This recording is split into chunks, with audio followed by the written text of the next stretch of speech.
Mr. Majority Leader. Thank you, Mr. President. I move that the Senate proceed out of order to take up a tribute at this time. You have heard the motion. All those in favor say aye. All those opposed, no. The ayes have it, and the Senate will proceed out of order for a moment of personal privilege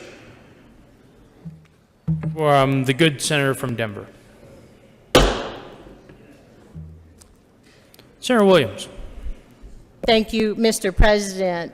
And members, today I'm here to share with you as we celebrate Tuskegee Airmen. Senator Williams, will you please request a moment of personal privilege? Senator Williams. Thank you, Mr. President. I request a moment of personal privilege. Granted. Thank you. Members, today we are here to celebrate and pray and share with you the Tuskegee Airmen Commemoration Day. And today we have three amazing men that we're recognizing, two who are here today. But a little history on the Tuskegee Airmen, if you're not aware, particularly for our new members, is that the Tuskegee Airmen started their contributions in fighting World War II. They were the first class Tuskegee Airfield, and they started in 1943. They have 5 graduates, one who ended up being a commander, which was Benjamin Davis, Jr. The 99th Squadron moved into the 332nd Fighter Group that were known as Red Tails, and they escorted bombers in World War II. I think what's an interesting part of history of the Tuskegee Airmen is that Eleanor Roosevelt started to hear about Negroes, and that's the term that they used back then, and their contributions to the war. And Eleanor Roosevelt actually went down what was called Moton Field then. And she had actually asked one of the airmen, can Negroes fly? Because they tell me in Washington, D.C. that you can't. And he told her, yes, we can. Yes, we can. And he entered into one of the airplanes. You can imagine what they were. They weren't the 737 MAX, but they were warfighter planes. And showed the First Lady that Negroes could fly. They were intelligent. They were educated. And they could contribute to fighting the wars in our country. And when he came back, some of the colonels down there started calling the president's office and said, the First Lady is down here, and she's talking to the Negroes about flying. And the president said, if that's what she wants to do, you're not going to be able to stop her. And when she got back to Washington, she told the president, get those boys some airplanes.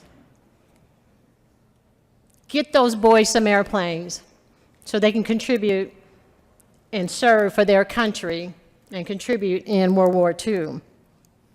So today, as I said, we have 2 of the 3 last living Tuskegee Airmen who reside here in the state of Colorado with us. I will share with you that there are only 70 Tuskegee Airmen left in the United States. And I think it's a great honor that we're here today to recognize them. So the 3 men are Colonel James E. Randall, Lieutenant Colonel James Harvey III, and Second Lieutenant Frank Macon. These are 3 amazing men who are Tuskegee Airmen. As I said, they're a group of African-American military pilots who fought in World War II. Their impressive and invaluable service has earned them more than 150 distinguished flying crosses and helped encourage the eventual integration into the U.S. Armed Forces. So we're really lucky to have them with us here today.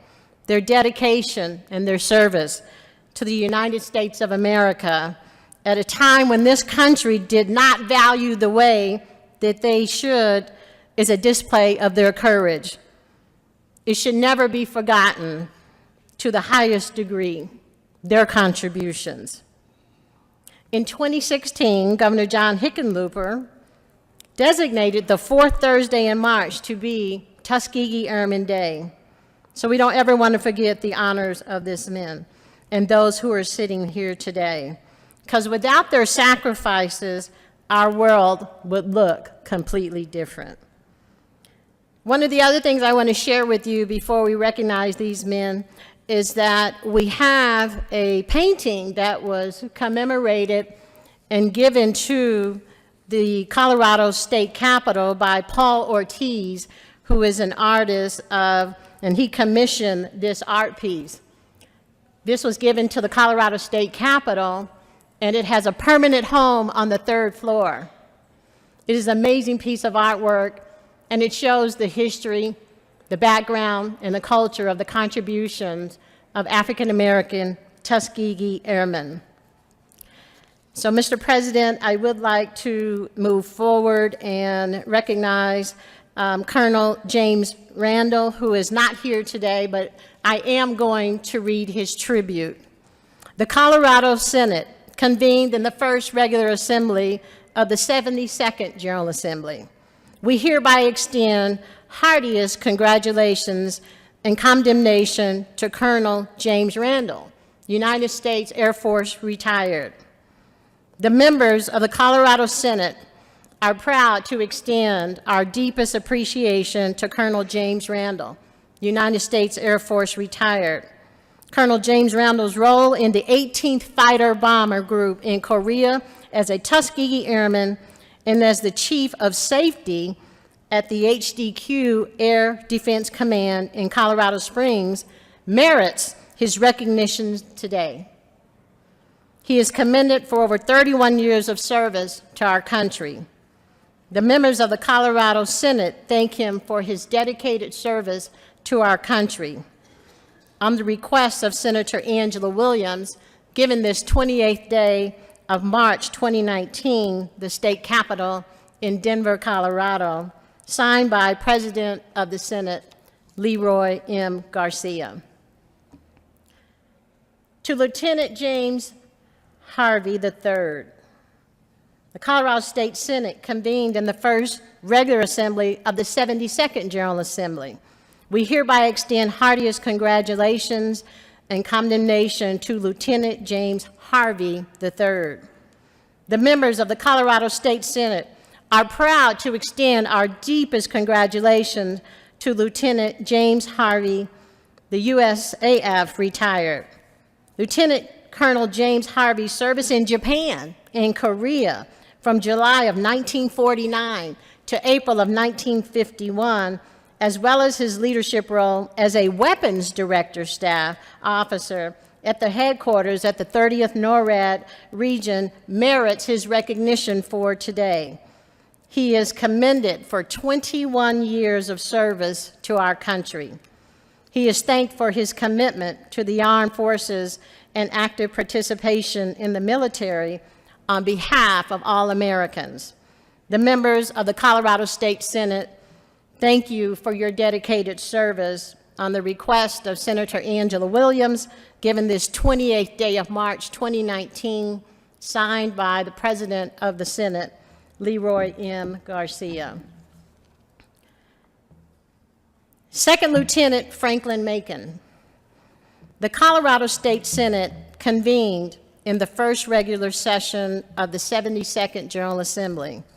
We hereby extend our heartiest congratulations and condemnation to Second Lieutenant Franklin Macon, United States Air Force Reserves. The members of the Colorado Senate are proud to extend our deepest appreciation to Tuskegee Airman Second Lieutenant Franklin Macon of the United States Air Force Reserves. Second Lieutenant Franklin Macon's participation in advanced flight training and later participation in the Reserve Commission deserves our recognition and our celebration. He is commended for his continued groundbreaking service to our country. The members of the Colorado State Senate thank you for your dedication to this country. on the request of Senator Angela Williams, given this 28th day of March 2019 in the state capitol of Denver, Colorado, signed by the President of the Senate, Leroy M. Garcia. So members, would you please take a moment and recognize our Tuskegee Airmen.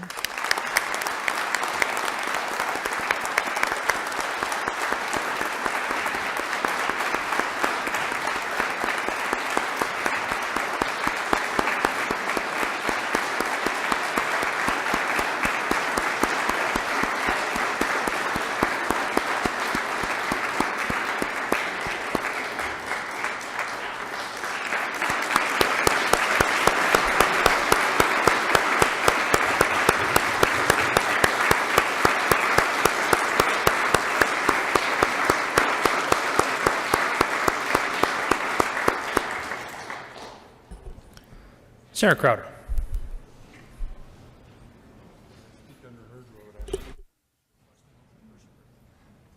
Thank you, Mr. President. Request a moment of personal privilege. Granted. Mr. President, I think, you know, it's a great honor to honor these people here today. I think you ought to be aware of exactly, you know, what some of the issues that we're talking about are. These Tuskegee Airmen flew fighters on ground attack and bombers. They basically had 1,578 missions through Europe and Africa, and as well as, you know, their dedication and their contribution to the war effort should never be questioned or underestimated. They did a valiant job there at a cost of 150 of the Tuskegee Airmen. So I really do appreciate, as a veteran of a different era, we look back and we stood on your shoulders on how to propel ourselves in this country and how to emulate your valor that you performed for this country. And for that, sir, on behalf of the United States Air Force, or excuse me, on behalf of the United States Army and the United States Marines, we thank you for your service. Thank you very much. So, guests, remember that clapping, try to keep it to a minimum, if you don't mind. It's a senatorial custom. Senator Fields. Good morning, Mr. President and colleagues. I'd like to request a moment of personal privilege. Granted. Thank you. I am beaming with pride. Just beaming with pride when I see these airmen that are here with us today. And many of you are in the gallery. I am beaming with pride because we're talking about war. It was WW2. This was in 1955. These men, these airmen, took on the act of trying to combat the enemy. This was a courageous act. This was a selfless act to protect the United States of America. And I'm so proud of your story. If you haven't had a chance to see the film Red Tails, you need to see it because it documents their accomplishments to the United States of America. So I'm just here to let you know that as a state senator, we are so proud to have you here with us today. We recognize your legacy, we recognize your history, and we recognize your contributions. And thank you so very much for all you've done for the United States of America and also for being residents of the great state of Colorado. Thank you. Senator Marble.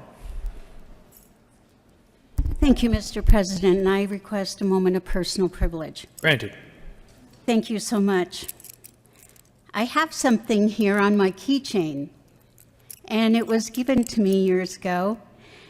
Tuskegee Airmen Incorporated, Hubert L. Hooks Jones chapter from the Colorado Red Tails.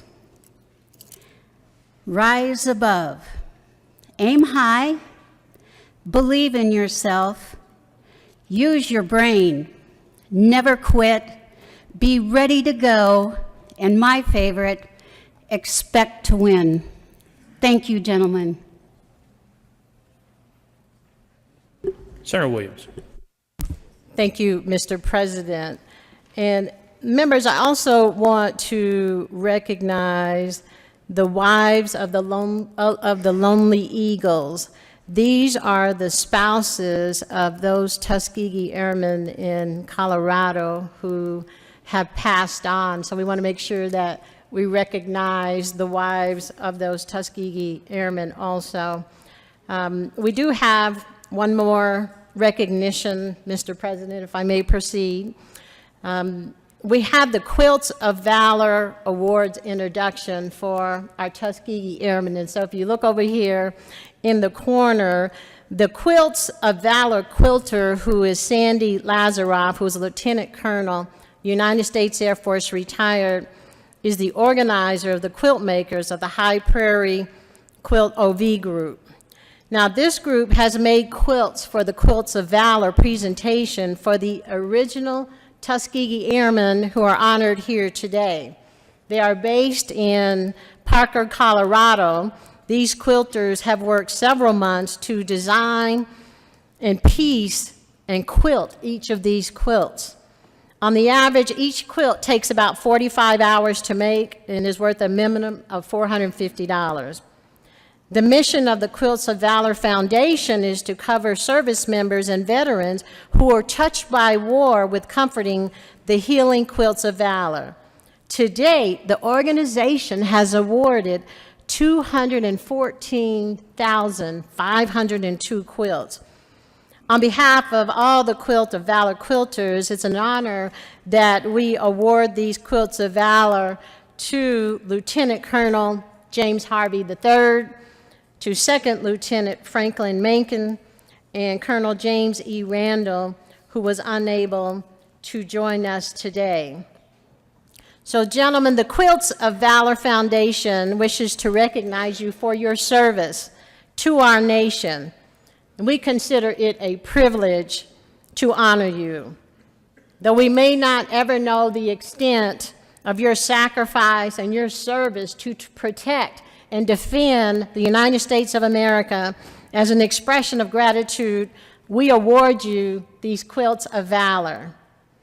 Your quilts came in a pillowcase, so please don't store them away. Take them out and use them.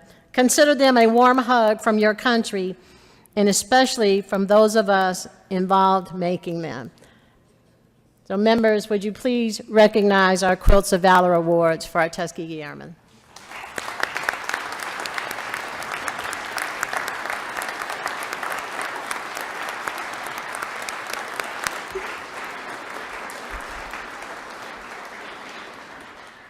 Senator Williams. Thank you. Mr. President, I would ask that if we can take a few moments for members to welcome and recognize the Tuskegee Airmen of Colorado. The Senate will stand in a recess while we welcome our guests.